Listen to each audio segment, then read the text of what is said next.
لا نرى إلا شفاعته محمد خير داع عند مزدحم محمد يوم بات الناس شافعون محمد خاتم للرسل كلهم مولاي صل وسلم دائما أبدا على حبيبك خير الخلق كلهم يا ربي بالمصطفى بلغ مقاصدنا واغفر لنا ما مضى يا واسع الكرم يا ربي بالمصطفى بلغ مقاصدنا واغفر لنا ما مضى يا واسع الكرم يا ربي بالمصطفى بلغ مقاصدنا واغفر لنا ما مضى يا واسع كرم الله الله ارحمنا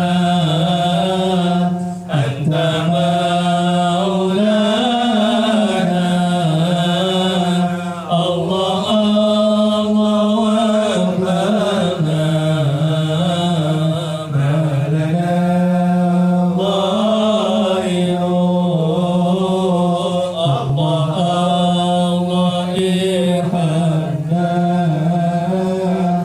أنت مولانا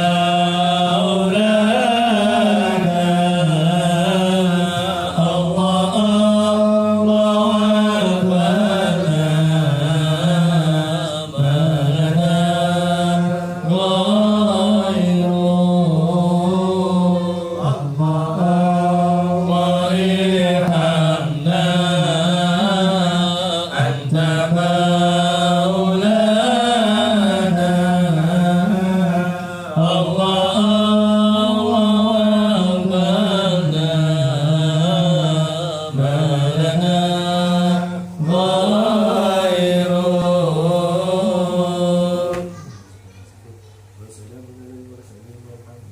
رب العالمين. Assalamualaikum warahmatullahi taala wabarakatuh. Waalaikumsalam warahmatullahi wabarakatuh. Alhamdulillahi rabbil alamin. Wassalatu wassalamu ala asrofil anbiya'i wal mursalin sayyidina wa maulana Muhammadin wa ala alihi wa sahbihi ajma'in. Subhanaka la ilma lana illa ma 'allamtana innaka antal alimul hakim. Rabbi ishrah li sadri wa yassir li amri wahlul 'uqdatam min lisani yafqahu qawli. Nawaitu ta'alluma wat ta'lima wan naf'a wal intifa' wal hasa ala tamassuk fi kitabillah wa sunnati rasulih wa dalalah lal huda wa ibtigha'a mardatihi wa qurbihi wa thawabihi subhanahu wa ta'ala. Alhamdulillah, puji syukur kepada Allah subhanahu wa ta'ala terus menerus kita diberikan cucuran nikmat dan rahmatnya sehingga kita dijadikan sebagai orang yang alhamdulillah pada saat ini, pada detik ini sedang menggapai ridha Allah subhanahu wa ta'ala. Alhamdulillah masih diberikan keistiqomahan, masih diberikan keinginan, taufik dan hidayah untuk terus beramal soleh, mendekatkan diri kepada Allah subhanahu wa ta'ala. Mudah-mudahan sebagaimana Allah terus memberikan kebaikan kepada kita, Allah matikan juga kita dalam keadaan baik. Amin. Amin. Salawat serta salam tak lupa kita haturkan kepada Nabi kita Muhammad sallallahu alaihi wasallam, Nabi yang akan menuangkan kepada kita nanti di telaganya, telaga Kautsar. Mudah-mudahan berkat selawat kepada beliau terus menerus kita dijadikan orang yang akan mendapatkan tuangan dari tangan beliau yang mulia, dari telaga beliau, telaga Kautsar. Amin ya rabbal alamin. Terus kita pernah bosan dan pernah kendor untuk terus berselawat kepada Nabi Muhammad sallallahu alaihi wasallam. Allahumma shalli ala. Kita lanjutkan kajian kita kitab Arba'in An-Nawawi sampai pada hadis Ats-Tsalathun yang ke-30. Ini takdir Allah subhanallah. Hadis yang kita baca berkenaan dengan ayat yang tadi kita baca. Ya, hadis ini diriwayatkan oleh Abi Tha'labah Jurthum bin Nashid, salah seorang sahabat Nabi yang terkenal. Beliau ini termasuk orang yang hadir dalam Bai'ah Ridwan. Apa Bai'ah Ridwan ini? Pernah suatu ketika Rasul sallallahu alaihi wasallam bersama 1.400 orang muslim, orang mukmin Madinah datang ke kota Mekah. Tapi bukan untuk memerangi orang musyrik, bukan untuk memerangi orang kafir, tidak. Akan tetapi beliau ingin berziarah Baitullahil Haram, ingin berziarah ke Ka'bah. Mudah-mudahan kita semua segera bisa berkunjung ke sana ya, baik dalam keadaan umrah ataupun dalam keadaan haji. Amin ya rabbal alamin. Tatkala itu Rasul sallallahu alaihi wasallam bersama para sahabat yang jumlahnya besar, begitu mau sampai ke Mekah dihalangi sama orang-orang musyrik. Orang-orang kafir Quraisy menghalangi Nabi Muhammad sallallahu alaihi wasallam. Kemudian Nabi Muhammad sallallahu alaihi wasallam mengirimkan Sayyidina Utsman bin Affan untuk memberitahu kepada orang-orang musyrik bahwasanya beliau datang ke Mekah bukan untuk memerangi, tapi mau berziarah ke Baitullahil Haram. Maka berangkatlah Sayyidina Utsman ke sana. Begitu disampaikan, selesai, tapi mereka orang-orang musyrik itu dihasut sama iblis. Dihasut sama iblis, diberikan kabar seakan-akan Nabi Muhammad itu bohong. Nabi Muhammad itu bakal memerangi orang-orang musyrik ketika sudah masuk kota Mekah. Maka dengar hasutan seperti itu, maka orang-orang kafir pada saat itu murka, kemudian mengangkat suaranya seakan-akan ini mengajak mereka.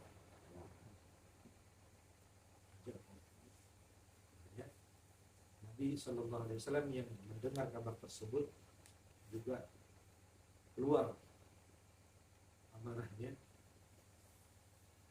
bahkan beliau membaiat orang-orang muslim yang ikut pada saat itu, kita harus memerangi mereka karena mereka sudah mencegah kita masuk dan juga akan memerangi kita. Makanya dia buat namanya bai'ah ridwan. Semua orang mukmin yang ikut akan berperang sampai mati melawan orang musyrik karena sudah menolak kedatangan Nabi untuk berziarah kepada Baitullahil Haram. Mendengar kabar tersebut, akhirnya orang musyrik yang tadinya gembur-gembur ayo perang, tahu bahwasanya pasukannya Nabi ini sampai sumpah mereka tidak pulang meskipun mati, kecuali bisa memerangi orang musyrik yang mencegah Nabi Muhammad SAW masuk ke kota Mekah. Akhirnya yang tadi kuat-kuat ciut hilang dirinya. Saat itu tidak jadi perang, dinamakan bai'ah ridwan. Kenapa dinamakan bai'ah ridwan? Karena tatkala orang-orang mukmin itu semua berbaiat tidak akan pulang, malah maunya berperang untuk membela Nabi Muhammad, Allah ridho kepada mereka. Allah ridho kepada para sahabat-sahabat Nabi yang berjanji untuk membela Nabi Muhammad sallallahu alaihi wasallam. Inilah yang memang harus dikerjakan oleh orang-orang mukmin tatkala nabinya dihina, direndahkan, diganti. Maka kita sebagai orang mukmin muslim harus punya kecemburuan. Kalau ada yang macam-macam sama Rasulullah, kita harus pasang dada untuk membela Nabi kita Muhammad sallallahu alaihi wasallam. Karena memang demikianlah kita contohkan oleh sahabat-sahabat Nabi Muhammad SAW untuk merespon sesuatu yang mengganggu Nabi Muhammad SAW. Beliau ini juga termasuk sahabat yang mulia. Semua sahabat mulia, cuma di sini Allah berikan kemuliaan yang lain. Pernah suatu ketika beliau itu berbicara sama keluarganya, aku tidak ingin nyawaku dicabut sebagaimana orang-orang itu dicabut. Artinya meninggalnya biasa-biasa aja, tidak ingin. Sampai suatu ketika di malam hari beliau tahajud, di musolanya, di tempat beliau ibadah. Anaknya ini mimpi, anaknya masih tidur, anak perempuannya masih tidur, mimpi bahwasanya ayahnya sudah tidak langsung bangun kaget. Begitu kaget, bangun, mana ayah? Ayahmu lagi di musolanya. Kalau didatangi di musolanya, subhanallah, beliau ini sedang dalam keadaan sujud, tidak bergerak. Dipanggil-panggil dan gerak, digerakin, ternyata jatuh. Ini dalam keadaan sujud. Mudah-mudahan kita semua bisa diberikan seperti itu. Amin. Ya Rabbal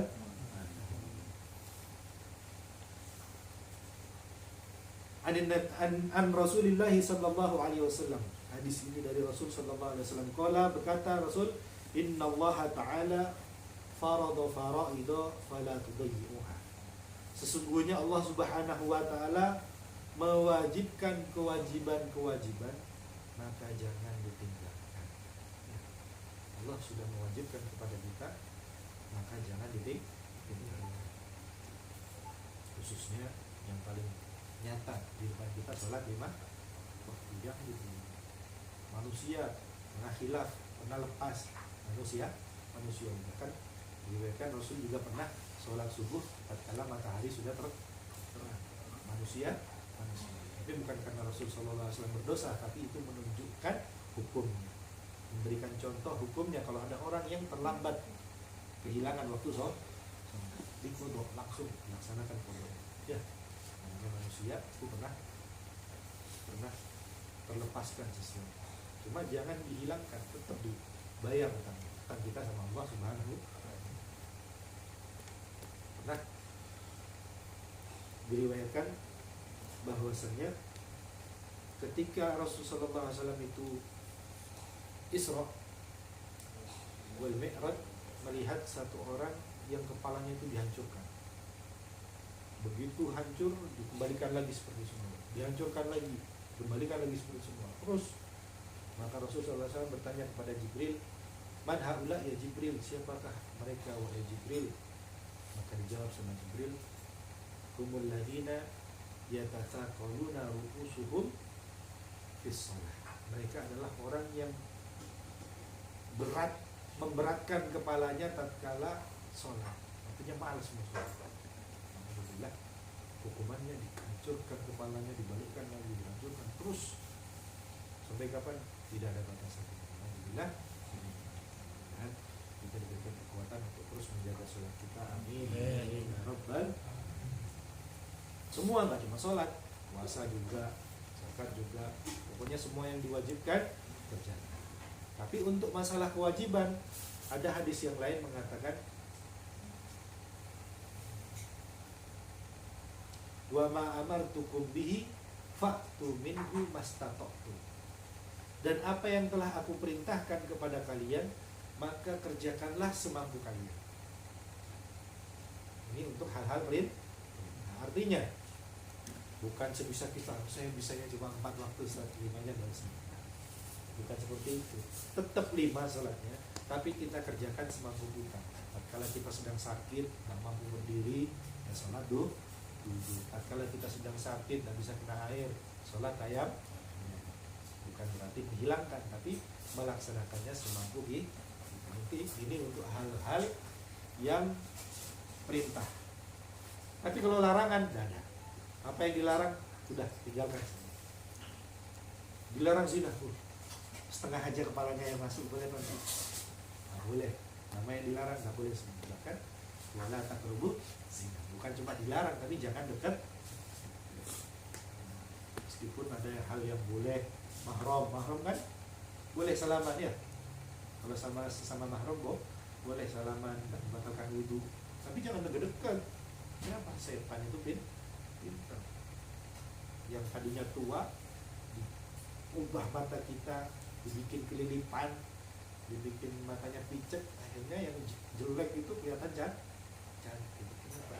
Untuk menjerumuskan manusia ke neraka Allah Subhanahu wa Ta'ala. Jadi jangan dekat-dekat. Meskipun boleh, tapi jangan terlalu dekat. Anak-anak juga, kita punya anak laki perempuan, jangan dibiarkan terlalu dekat. Kalau kamarnya cuma 2 misalnya, yang biarin yang perempuan di dalam kamar, yang laki-laki tidur di tempat lain, di ruang tamu, depan TV, yang penting dipisahkan. Meskipun boleh mereka itu bercanda gurau, tetap jangan terlalu dah. Wa hadda hududan fala ta'taduha, dan Allah memberikan had, memberikan hukuman, maka jangan dihilangkan, kerjakan. Ini terjadi di dalam negara-negara yang berpegangan pada hukum Islam. Ada namanya had. Had itu hukuman. Orang minum khamar ada hukumannya, dicambuk atau apa. Orang berzina ada hukumannya. Kalau dia itu muhson, muhson ini sudah pernah nikah sah, dia sudah pernah nikah sah, itu namanya muhson. Kalau dia zina tetap, padahal dia sudah tahu rasanya nikmat dalam keadaan halal, maka hukumannya dirajam, dipendam kepalanya, badannya direndam sisa kepalanya, kemudian dilempari sama orang-orang. Berat, ya, kejam. Tapi kalau sampai itu dilaksanakan aman, nggak ada ceritanya supir selingkuh sama majikan, nggak ada. Aman, takut kan? Pernah suatu ketika terjadi pada Sayyidina Umar, ada orang mukminah yang taubat.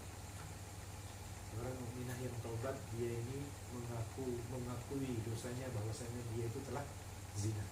Maka dia dirajam, kemudian ditutup kepalanya. Orang-orang mukmin pada saat itu melempari kepalanya. Ketika ada Sayyidina Umar mau melempar, makan, rasakan balasan bagi yang telah kamu kerjakan. Bukan menghina ya, cuma rasakan apa yang telah kamu kerjakan. Saya diingatkan sama Rasul Sallallahu Alaihi Wasallam, jangan begitu.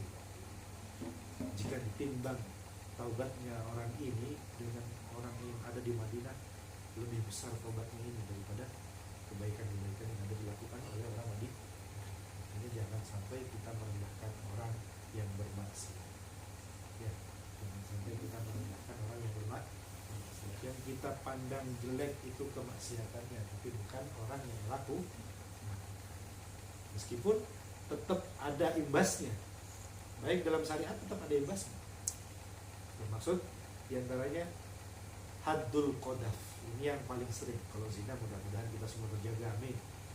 Kalau bisa sebelum tidur bacakan surat Al-Qadar ya, keluarganya, istrinya, anaknya, ini akan biar keluarganya terhindar dari zina. Qadhaf ini yang paling gampang terjadi. Apa itu? Melempar, menuduh seseorang berbuat zina.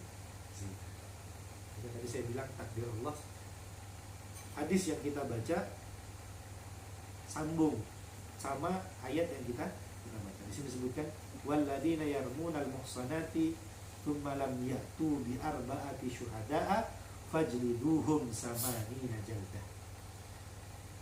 Dan bagi orang-orang yang menuduh orang lain itu berzina, maka orang yang menuduh itu punya kewajiban mendatangkan 4 orang saksi, yang mana 4 orang itu betul-betul melihat kejadian zinahnya, sebagaimana dia melihat tempat celah dulu itu kan ada tempatnya, besi terus ada tempatnya, itu celah dulu. Sekarang sudah pensil rata-rata.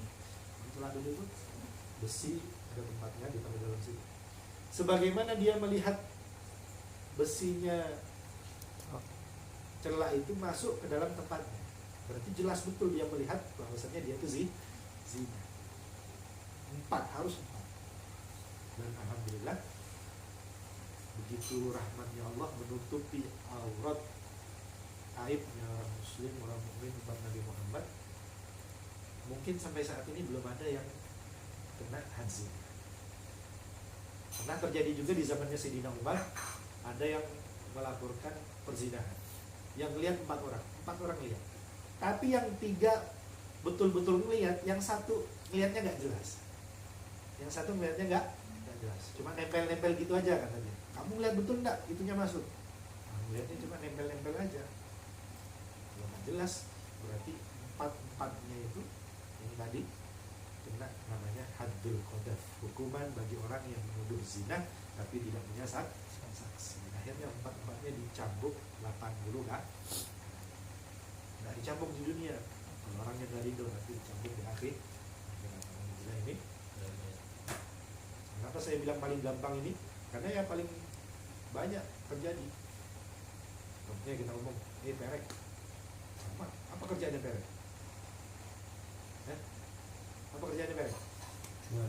Jualan. Bukan jual, sewa. Oh, sewa pakai. Atau anak haram. Apa maksudnya anak haram? Lahir dari di luar nih. Tahu sih?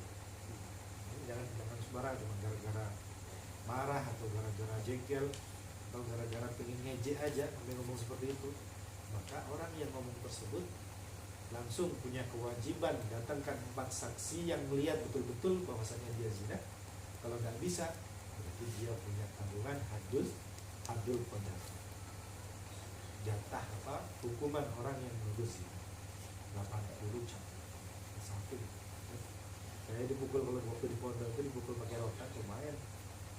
Termasuk alhamdulillah saya ini di pondok bukan jarang melanggar, tapi jarang ketahuan kalau melanggar. Jadi jarang dipukul. Bukan jarang melanggar ya. Kalau rajin kan jarang melanggar, jarang dipukul. Saya jarang ketahuan kalau melanggar. Jadi sekali ketahuan telat sholat aja itu 4 apa 5 pukulan. Itu sakitnya benar. Karena nggak biasa.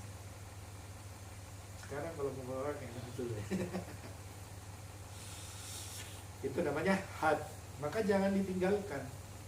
Kalau ditinggalkan lepas di dunia, nanti di hadnya di akhir. Alhamdulillah ini. Kalau di Indonesia gimana Ustaz? Kan nggak ada syariat Islam, dari tegakkan syariat Islam, nggak ada had di sini. Jalan satu-satunya minta halal. Ya, minta. Maksud tadi had qadhaf itu kalau orangnya nggak ridho dituntut, nggak dicambuk di dunia, nanti cambuk dia. Tapi kalau kita minta ridho, minta maaf ya, saya sudah ngomong ini, kalau diikhlaskan, insya Allah hilang hati. Ya.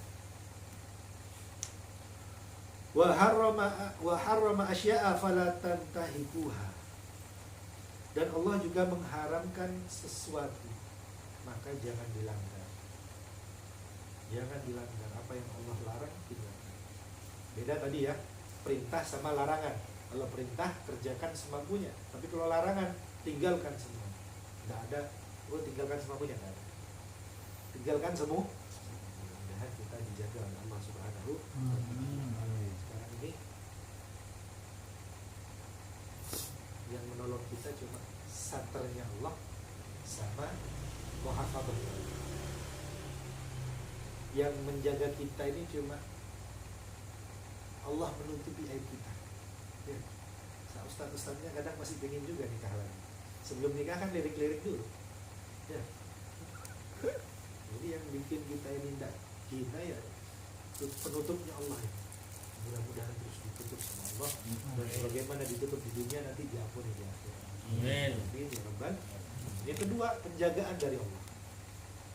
Penjagaan dari ya, kalau rasa pinginnya, siapa sih yang nggak pingin? Kucing mana yang nggak mau dikasih ikan? Ya kan? Kucing mana yang nggak mau dikasih? Cuma alhamdulillah berkat penjagaannya Allah ini ikannya nggak dekat. Ya, ikannya nggak dekat. Kalau dekat belum tentu sanggup nah. Tentu sanggup nah. Ini yang biasa kerja dekat sama perempuan harus hati-hati ya. Memang perselingkuhan itu lebih disenangi sama setan daripada sama-sama jomblo. Kenapa? Di situ akan ada kerusakan besar-besar. Akan ada kerusakan besar-besar. Bisa bunuh-bunuhan. Alhamdulillah. Hancur keluarganya, sama-sama hancur. Kalau sudah keluarganya hancur, anaknya terlantar. Kalau sudah anaknya terlantar, pendidikannya nggak dapat, terjerumus kemana-mana. Jadi orang-orang yang banyak maksiatnya. Alhamdulillah, alhamdulillah ini. Mudah-mudahan kita semua dijaga oleh Allah. Amin. Dijaga baik dari fitnah-fitnah dunia maupun fitnah akhirat. Amin ya rabbal alamin. Wa sakata an asya, dan Allah itu diam atas sesuatu. Artinya sama Allah nggak dijelasin ini hukumnya apa. Fala tabhasuha, maka jangan kita rahmatan lakum, sebagai bentuk rahmat dari Allah. Fala tabhasu anha, maka jangan dicari-cari. Jangan dicari. Ya sudah, kalau nggak ada pembahasan, ibaratnya kalau tidak ada larangan berarti boleh. Ya, kalau tidak ada larangan berarti boleh. Ingat, tidak ada larangan, bukan tidak tahu larangan ya. Bukan tidak tahu larangan. Saya pakai kita di jalanan, kalau tidak ada rambu-rambu lalu lintas, dilarang belok, dilarang muter, berarti boleh. Bukan ada tapi kita pura-pura nggak lihat, berarti kita sudah melanggar. Nah, ya, itu sebagai bentuk rahmat Allah Subhanahu wa Ta'ala. Jangan sama kayak Bani Israel. Bani Israel itu dulu sesuatu yang halal dianggap haram. Malah sebaliknya, kadang-kadang yang haram dilanggar. Saya tidak mau makan ini. Saya tidak mau makan itu. Kalau niatnya dia, prasangkanya dia tidak mau makan itu karena haram, tidak boleh. Karena dia mengharamkan sesuatu yang halal dari Allah Subhanahu wa Ta'ala. Allah membenci orang yang menghalalkan yang haram. Allah membenci seseorang yang mengharamkan yang halal, sebagaimana Allah membenci orang yang mengharamkan yang sama ya. Balik-balik. Allah benci sama orang yang mengharamkan yang halal, sebagaimana Allah benci orang yang menghalalkan yang haram. Ikan apa hukumnya? Halal. Titik khilaf. Kalau ada khilaf ini kita nggak boleh memutuskan secara sepihak. Halal ini, pokoknya gini. Nah, kita sebagai bentuk kita menghormati ulama yang mengharamkan hal tersebut. Mereka juga mengharamkan ada landasan. Tapi mungkin ya, karena mungkin zaman dulu sama zaman sekarang penelitiannya nggak sama kan, lebih jeli sekarang kan. Sebagaimana saya katakan itu, guru saya dulu menganggap kepiting itu haram, karena dianggap bisa hidup dua alam. Tapi akhir-akhir ini beliau baca buku anak SD, ternyata di situ disebutkan kepiting itu bisa tahan lama di darat karena di dalam tempurung itu nyimpan air. Di situ dia bisa bernafas. Jadi kan beda, meriksanya itu beda. Zaman dulu sama zaman, tapi tetap kita menghormati beliau yang mengatakan haram, kita nggak boleh memutuskan secara sepihak. Itu bilang aja, saya ikut ulama yang membolehkan. Tapi memang banyak yang boleh. Apalagi yang enak, memang lebih.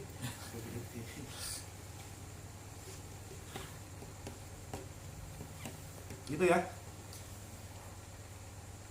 Diwajibkan kerjakan, diharamkan tinggalkan. Ada hukuman laksanakan. Kalau tidak bisa, minta ridhonya. Minta ridho. Ada yang nggak disebut hukumnya, ya jangan cari-cari hukum. Artinya bukan kita belajar nggak boleh belajar, enggak. Yang memang sudah boleh ya sudah boleh, kerjakan, nikmati.